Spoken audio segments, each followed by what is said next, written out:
కేంద్ర మంత్రిగా కిషన్ రెడ్డి గారు ఉన్నారు. ఇక్కడ ఆయనకు అవకాశం ఉండే పోయిన 4.5 సంవత్సరాల్లో నిబద్ధత ఉంటే సికింద్రాబాద్ పార్లమెంట్కి ఏం చేసినావు? అధికారం లేనప్పుడు లేకపోతే రైల్వే కోచ్ ఫ్యాక్టరీ విషయంలో నువ్వు కొట్లాడి నరేంద్ర మోడీ దగ్గర ఎందుకు తీసుకురాలేదు? ట్రైబల్ యూనివర్సిటీ మొన్న ఎలక్షన్స్ కంటే ముందు నోటిఫికేషన్ ఇచ్చారు. ITIR కొట్లాడి ఎందుకు సాధించలేదు? జీవితంలో కొన్ని అచీవ్మెంట్స్ ఉంటాయి రాజకీయ నాయకులు అంటే. ఒక్క నిమిషం కిషోర్ గారు, మీ చరిత్రకు ఒక పేజీ ఉండాలంటే ఇప్పుడు కేసీఆర్ అంటే ఆయన ఒక ఉద్యమ నాయకుడు. తెలంగాణ తెచ్చారు, తెలంగాణ తెచ్చిన దాన్ని బాగు చేస్తున్నారు. నేను చెప్పిన లిస్ట్ ఉందా ఇప్పుడు? కొన్ని వేల మందిని ప్రజాప్రతినిధులను తయారు చేశారు.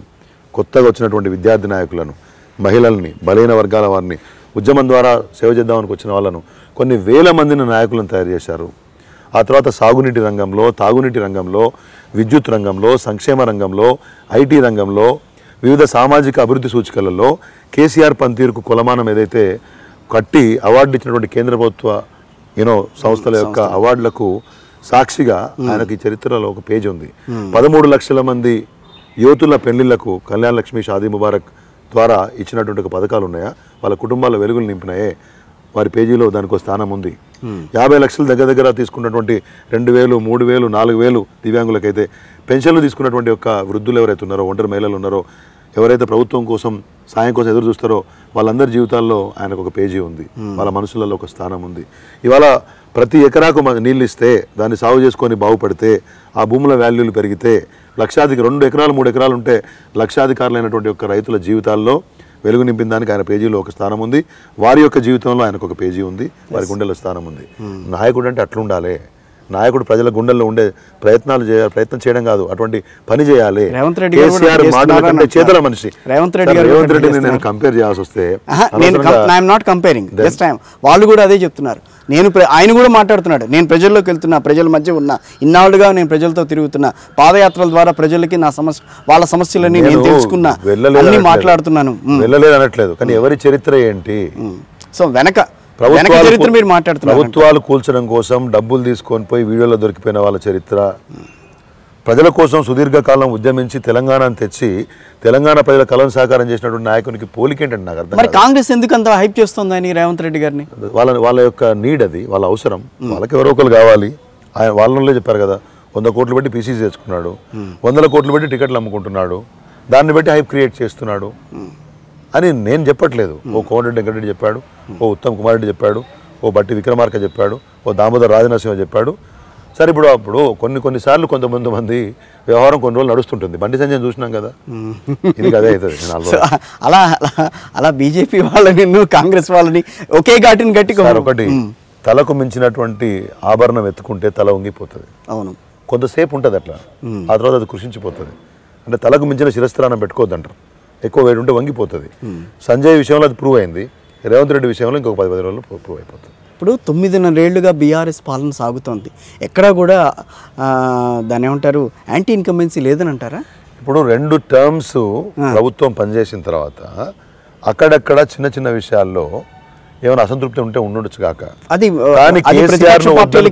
ఆయుధం అవుతుంది కదా ఈ రోజున. కొన్ని కేసీఆర్ ను వద్దనుకునేంత, బీఆర్ఎస్ ప్రభుత్వాన్ని వద్దనుకునేంత అసంతృప్తి ఎక్కడా లేదు. వ్యతిరేకత అనేది రెండో మాట. దెర్ ఆర్ లెవెల్స్ ఆఫ్ 88కి పెరుగుతాయి, 88కి తగ్గుతాయి. సారీ, మాకు విశ్వాసం ఉంది, we will form the government 88+ only.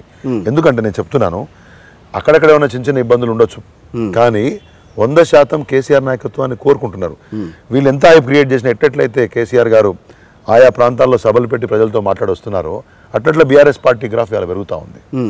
కాబట్టి we are not at all worried. అంటే ఈ 15 రోజుల్లో అనూహ్య మార్పులు ఏమన్నా బీఆర్ఎస్ నుంచి వచ్చే అవకాశం ఉంటుందా? అనూహ్యంగా ఆల్రెడీ పైకి తీసుకొచ్చే అంశాలు ఏమన్నా ఉంటాయా?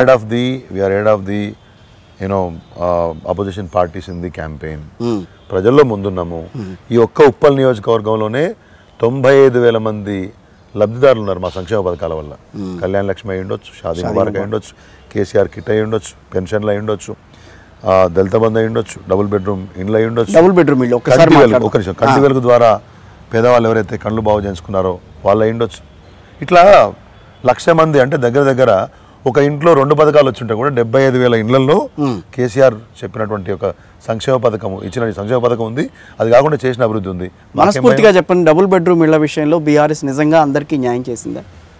నియోజకవర్గాల వారీగా నేను ఒక క్లియర్ అండర్స్టాండింగ్ మీ ద్వారా ఇస్తా కిషోర్ గారు. పూర్తి న్యాయం అంటే ఏంటి మీ దృష్టిలో? అర్హులైన వాళ్ళకి ఇవ్వగలిగారా? ఇచ్చిన 1,00,000 ఇండ్లు హైదరాబాద్ లో, రాష్ట్రంలో ఇచ్చిన 3,00,000 ఇండ్లు అర్హులకే ఇచ్చినాము.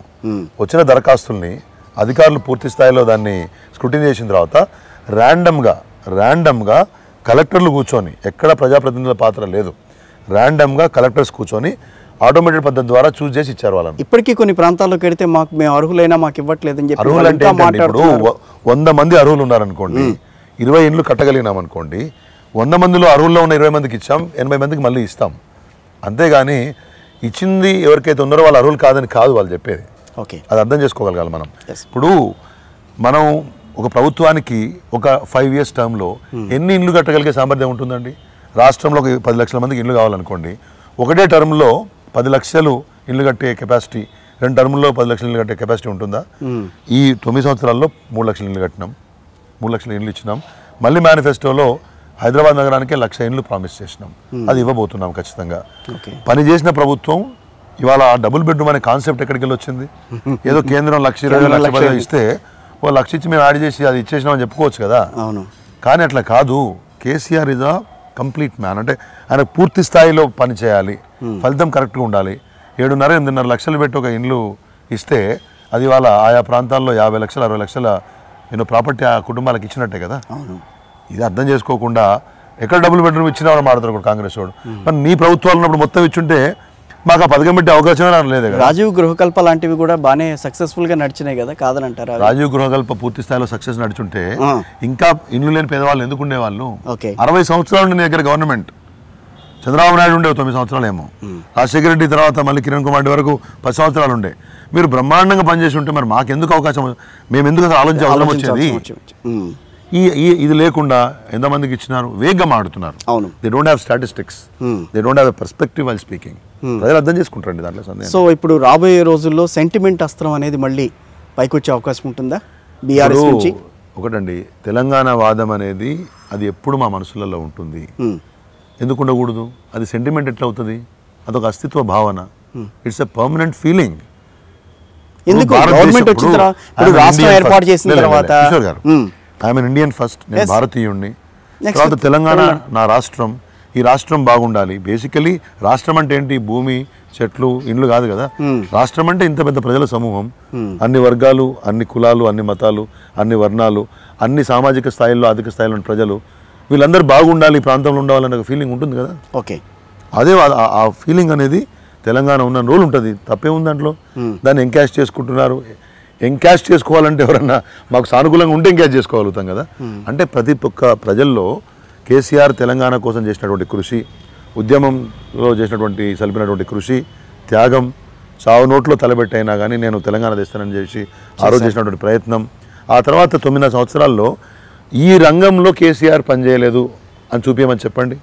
కాబట్టి ఇలా ప్రతిపక్షాలకి ఇలా ఆ 2 విషయాల్లో, డెవలప్మెంట్ అండ్ వెల్ఫేర్ విషయంలో వాళ్ళకేమీ కంప్లైంట్స్ లేవు. వాళ్ళ దగ్గర అసలు ఒక ఏమంటారు చెప్పడానికి ఏమీ లేదు. అందుకని అవినీతి, ఇది ఇట్లయింది, అది అట్లయింది, ఆయన కొడుకు, ఈయన అల్లుడు, గీముచ్చట్లు పెడుతున్నారు. ప్రజల్లో ఏం చేసినాం అనే విషయం మీద క్లారిటీ తీసుకోండి.